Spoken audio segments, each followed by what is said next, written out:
We must dissent from the indifference. We must dissent from the apathy.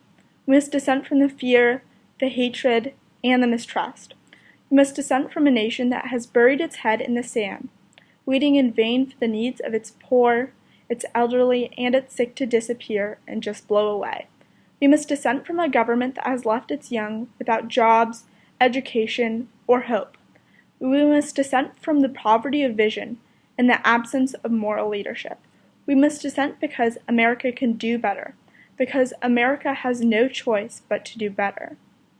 Thurgood Marshall was an intrinsic figure in the civil rights movement in the United States.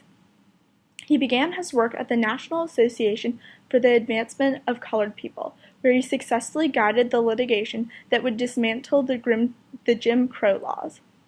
He continued his work as the first Black Supreme Court justice. Marshall holds the record for most cases argued in front of the Supreme Court with 32 cases, and out of those 32 cases, he won 29. Marshall is known for being both a strong and outspoken liberal seated on a court of primarily conservatives, and for his thoughtful and powerful dissents.